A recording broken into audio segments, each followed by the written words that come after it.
இயல் 2ல இருக்க book back question பார்ப்போம். வாழை கன்றை ஈன்றது. காடெல்லாம் எனும் சொல்லை பிரித்தெழுத கிடைப்பது காடு கூட்டல் எல்லாம்.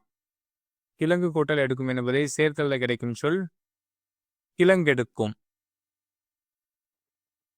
நாவற்பழத்திற்கு உவமையாக கூறப்படுவது கோழிக்குண்டுகள். சுட்ட பழங்கள் என்று குறிப்பிடப்படுபவை மண் ஒட்டிய பழங்கள். பெயரறிய எனும் சொல்லை பிரித்தெழுத கிடைப்பது பெயர் கூட்டல் அறியா. மனமில்லை எனும் சொல்லை பிரித்தெழுத கிடைப்பது மனம் கூட்டல் இல்லை. நேற்று கூட்டல் இரவு என்பதை சேர்த்தெழுத கிடைக்கும் சொல் நேற்றிரவு.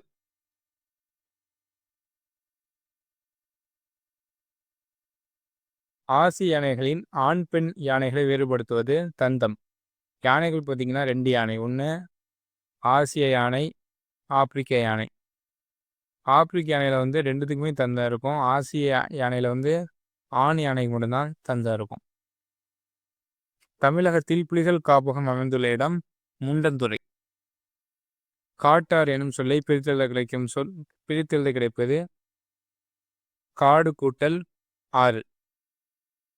அனைத்துண்ணி எனும் சொல்லை பிரித்தெழுத கிடைப்பது அனைத்து கூட்டல் உண்ணி. நேரம் கூட்டல் ஆகி என்பதை சேர்த்தெழுத கிடைப்பது நேரமாகி. வேட்டை கூட்டல் ஆடிய என்பதை சேர்த்தெழுத கிடைக்கும் சொல் வேட்டையாடிய.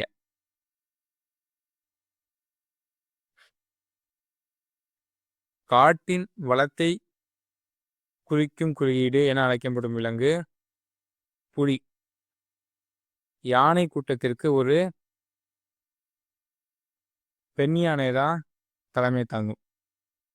கரடிகளை தேனீகளிடமிருந்து காப்புவதன் முடி. முடி, ரோமம் இதனால வச்சுக்கலாம்.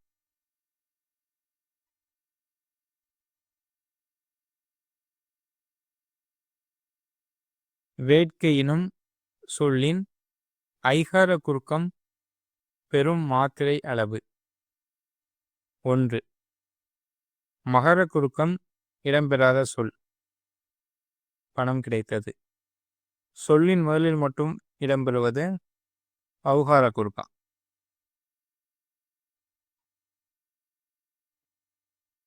வாய்மை எனப்படுவது தீங்கு தராத சொல். டேஸ் செல்வம் சான்றோர்களால் ஆராயப்படும். பொறாமை உள்ளவன் செல்வம். பொருட்செல்வம் எனும் சொல்லை பிரித்தெழுத கிடைப்பது பொருள் கூட்டல் செல்வம். யாதெனில் எனும் சொல்லை பிரித்தெழுத கிடைப்பது யாது கூட்டல் எனில். தன் கூட்டல் நெஞ்சு என்பதை சேர்த்தெழுத கிடைக்கும் சொல் தன்னெஞ்சு. தீது கூட்டல் உண்டோ என்பதை சேர்த்தெழுத கிடைக்கும் சொல் தீதுண்டோ.